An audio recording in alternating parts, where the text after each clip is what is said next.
বৌমা খাও। না, কাঁচা শিং মাছ খাবো। ইস, আর ঢং করতে হবে না। এই শোনো, আমি যখন এই বাড়িতে বউ হয়ে এসেছিলাম তখন আমাকেও না এই পরীক্ষা দিতে হয়েছে, আর তোমাকেও আজকে এই পরীক্ষায় দিতে হবে। যদি তুমি পরীক্ষায় পাস হও তাহলে আমরা বুঝে নেব তুমি এই বাড়িতে সংসার করতে এসেছো, আর যদি পরীক্ষাটা না দিতে পারো তাহলে আমরা বুঝে নেব তুমি এই বাড়িতে সং করার জন্য এসেছো। আমার বাড়িতে নতুন বউ নিয়ে আসতে না আসতেই তোমরা এটা কি শুরু করে দিয়েছো? হ্যাঁ, ও কেন তাজা শিং মাছ খেতে যাবে? তাছাড়া এই কথা যদি আমার শ্বশুর বাড়ির লোকজনদের কানে যায়, আমার কি মান সম্মান থাকবে বলো তো? আচ্ছা বাইরে মা, এটা তুমি কেমন কাম করতেছো কত দেখি? হ্যাঁ, নতুন বউ আইছে, তার সামনে দিবা হলো মিষ্টি দুধ, তা না দিয়ে তার সামনে তাজা শিং মাছ এই নতুন করে খাইতে দিতেছ? তুমি চুপ করো তো। আমি যেটা করছি আমাকে সেটা করতে দাও। বৌমা খাও।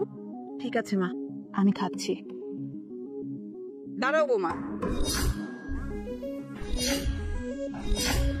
আমি তোমাকে যে পরীক্ষা করতে চেয়েছিলাম সে পরীক্ষায় তুমি পাশ করেছো।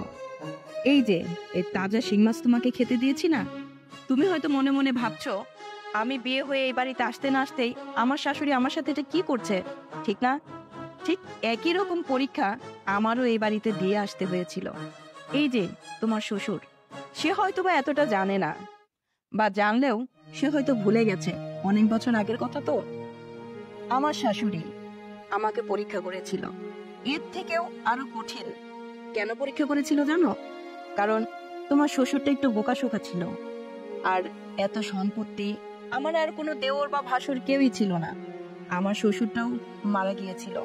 এই কারণে আমার শাশুড়ি আমাকে পরীক্ষা করেছিল যে আমি এই সংসারটাকে শক্ত মুঠে ধরে রাখতে পারবো কিনা। আমি পেরেছি, আর সেই কারণে আমারও তো একটা ছেলে, এই জন্য ছেলের বউকে আমি পরীক্ষা করে দেখছিলাম যে আমরা বুড়া বুড়ি দুদিন পরে আর আগে মারা যাব, তখন আমার এই সংসার আমার ছেলের বউ আর আমার ছেলে মিলে শক্ত হাতে ধরতে পারবে কিনা।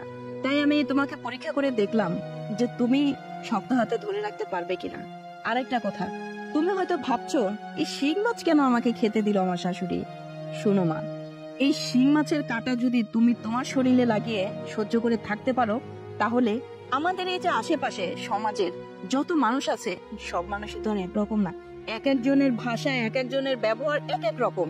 তারা যাতে তোমাকে যদি আঘাত করেও কথা বলে, তুমি যেন সেখান থেকে মাথা নিচু করে চলে না আসো, সব তো জবাব দিয়ে আসতে পারো।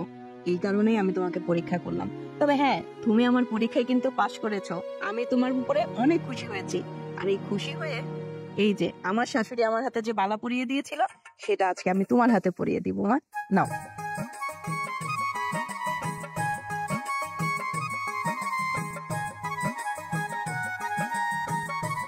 নাই বাবা, তোমার চাইতে এত বুদ্ধি, আমি আগে যাবো, কিন্তু আজকে যাবো না। আমাদের এই বিশাল সয় সম্পত্তি আজকে তোমার এই বুদ্ধির জোরে আটকে রয়েছে। আর বোমা, ইয়ার পরের থেকে এই বিশাল সয় সম্পত্তির দায়িত্ব এখন থেকে তোমার। আসলে আমার নিজের মাকে তো আমি কখনো দেখিনি। আমার সৎ মা আমাকে যেভাবে বলেছে আমি ঠিক সেইভাবে তার আদেশগুলো পালন করেছি। আর আপনি তো আমার স্বামীর মা, তার মানে আমার আপন মা। আপনি আমাকে একটা আদেশ দেবেন আর আমি সেটা পালন করতে পারবো না?